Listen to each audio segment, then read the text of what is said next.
Assalamualaikum warahmatullahi wabarakatuh. Welcome back again di Versa Eduka ya. Ini untuk teman-teman semua yang di kelas 11 IPA. Untuk matematika wajib bagian yang kedua atau part yang kedua ya. Masih untuk bahasan bab induksi matematika ya. Pada minggu lalu sudah kita bahas tentang notasi sigma ya. Kali ini kita masuk ke induksi matematikanya ya. Jangan lupa klik like, share, kemudian subscribe ya, agar setiap kali upload video, adik-adik semua bisa tahu dan dapat notifikasi dari channel Bapak ini. Oke, lanjut saja. Yang gue sekarang uraian materinya. Induksi matematika adalah salah satu metode pembuktian dalam matematika. Jadi di sini adik-adik semua nanti dituntut untuk bisa membuktikan ya. Secara umum, induksi matematika merupakan metode untuk membuktikan bahwa suatu sifat yang didefinisikan pada bilangan asli n adalah bernilai benar untuk semua nilai n yang lebih besar atau sama dengan sebuah bilangan asli tertentu.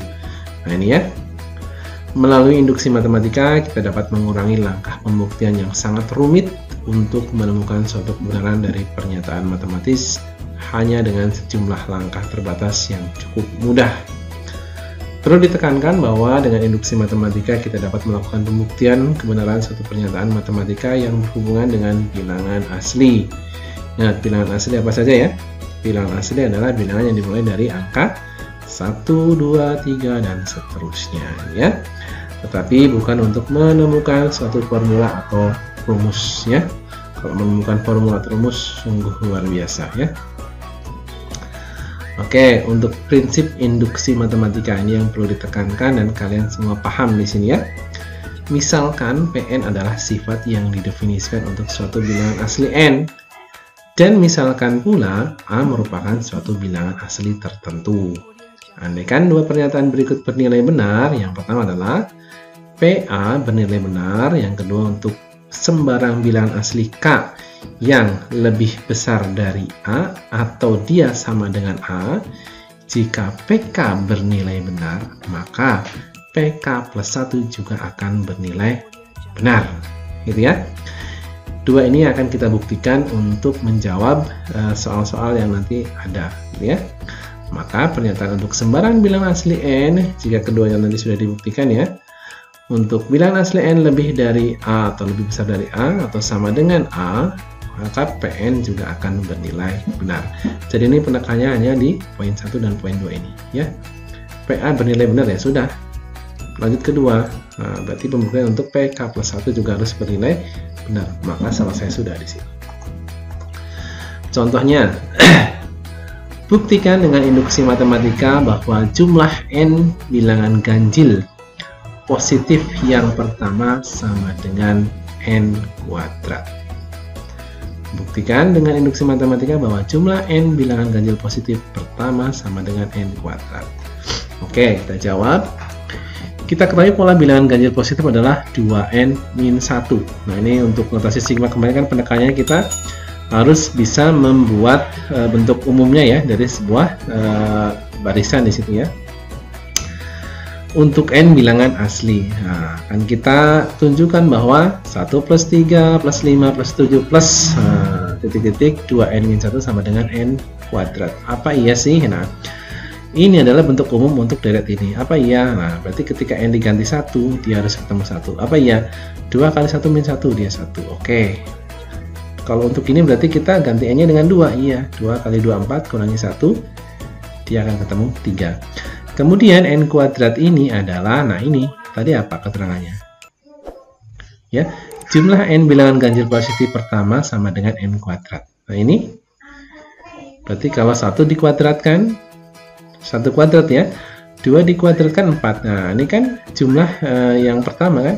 Nah 1 tambah 3 kan 4. Nah n yang kedua berarti 2 kuadrat kan, 4 juga. Nah ya kalau 3-3-nya berarti 1 tambah 3 tambah 5, 1 tambah 3, 4, 4 tambah 5, 9. Nah, berarti kan kalau tadi yang kedua saya 3 kuadrat berapa? 9. Nah, ini akan membuktikan ini terhadap ini. Nah, misalkan Pn adalah persamaan. Nah, ini. 1 ditambah 3 ditambah 5 tambah 7 tambah 2n min 1 sama dengan n kuadrat. Ini adalah bentuk umum dari ini. Nah, n kuadrat ini adalah, nah ini tadi keterangannya. Ya, jumlah n bilangan ganjil positif yang pertama sama dengan n kuadrat. Yang bilangannya ganjil semua. Ya. Untuk membuktikan kebenaran pernyataan PN, kita harus menyelidiki apakah PN memenuhi prinsip induksi matematika. Nah, yaitu langkah dasar dan langkah induksi. Nah, langkah dasarnya akan kita buktikan betul tidak gitu. Langkah dasarnya akan ditunjukkan bahwa P1 bernilai benar. Untuk N sama dengan 1, maka P1 nah, 1 berarti tinggal diganti saja 1 kuadrat, ya kan? Benar kan nilainya 1? Tahu. Ya. Kemudian jadi P1 benar-benar. Nah, ini langkah dasar selesai. Kemudian langsung yang kedua, langkah induktif. Ini juga akan ditunjukkan bahwa untuk sembarang bilangan asli n sama dengan k lebih dari 1 atau sama dengan 1 juga boleh artinya di situ ya. Lebih dari 1 berarti 2, 3, 4, 5 dan seterusnya. Jika PK bernilai benar, maka PK plus 1 juga harus bernilai benar juga di sini. Ya. Misalkan bahwa PK diasumsikan bernilai benar untuk sembarang bilangan asli n sama dengan k lebih dari 1 atau sama dengan 1, yaitu nah ini PK sama dengan 1 tambah 3 tambah 5 tambah 7 tambah 2k min 1 sama dengan k kuadrat. Kalau tadi kan 2n min 1 ya, nah ini dalam bentuk k berarti ya k kuadrat ya. Tadi kan n kuadrat yang pertama itu ya, 2n min 1. Nah, maka selanjutnya akan ditunjukkan bahwa n untuk k plus 1, maka pk plus 1 juga harus bernilai benar. Nah ini berarti kan pk saja. Berarti k plus 1 berarti 1, 2, 3, 1 tambah 3 tambah 5 tambah 7 sama ya, tambah. Berarti 2k min 1, 2k min 1 plus nah ya, 2, nah k-nya diganti apa? K-nya diganti k plus 1. K-nya diganti k plus 1, berarti 2 dikali k plus 1 min 1 di sini kan. Ini kan hanya mensubstitusikan k plus 1 di sini. 2 dikali k plus 1 min 1 sama dengan, nah ini karena di sini tadi PK itu jadi k kuadrat, berarti kalau PK plus 1 juga harus k plus 1 kuadrat ya. Ini k jadi k kuadrat, nah ini k plus 1 juga harus bernilai k plus 1 kuadrat. Nah ini karena PK 1 ditambah 3 tambah 5 tambah 7 ditambah 2k min 1 sama dengan k kuadrat. Dari sini sampai sini kan k kuadrat ya, ya kan? Artinya ini sama dengan ini ya. Kalau ada bentuk ini saya ganti ini boleh nggak? Kan begitu pertanyaannya ya, boleh. Karena ini sudah sama dengan di sini ya, artinya sama di situ. Maka diperoleh untuk 1 ditambah 3 tambah 5 tambah 7 tambah 2k min 1 tambah 2k plus 1 min 1 sama dengan, nah ini 1 ditambah 3 tambah 5 tambah 7 ditambah 2k min 1, ini kan sampai sini ya. Ini kan k dia ya.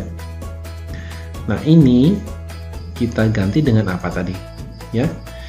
Ini kan berarti dari sini sampai mana 2 kali dari sampai sini, dari sini ya. Kemudian ini terpisah ini. Nah ini bisa kita ganti dengan apa tadi? Ini sendiri adalah k kuadrat. Maka nanti ini diganti k kuadrat ditambah dilanjutkan ini 2k tambah, nah ini 2 dikali k 2k, 2 kali 1 2 min 1, berarti tinggal 2 min 1, dia plus 1 kan. Jadi ini kalau kita sederhanakan lagi jadi k plus 1 kuadrat.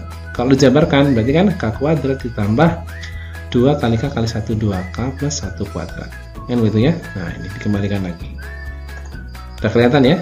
Nah ternyata ini juga terbukti kan. Kedua ruas dari PK plus 1 sama, maka PK plus 1 bernilai benar, maka induktif selesai di sini. Karena langkah dasar dan langkah induktif sudah selesai, maka menurut prinsip induksi matematis terbuktilah bahwa 1 tambah 3 tambah 5 tambah 7 tambah 2n min 1 sama dengan n kuadrat untuk sembarang bilangan asli n lebih dari atau sama dengan 1. Jadi disimpulkan bahwa jumlah n bilangan ganjil positif yang pertama sama dengan n kuadrat dengan n bilangan asli ya. Nah ini untuk contohnya satu saja, buktikan bahwa jumlah n bilangan asli yang pertama sama dengan n dikali n plus 1 dibagi 2. Silakan materinya diringkas di buku tulis dan contoh 2 ini dibuktikan ya. Kemudian nanti fotonya diupload di Google Forms seperti biasa. Terima kasih. Di rumah saja jaga kesehatan. Saya Heri. Assalamualaikum warahmatullahi wabarakatuh.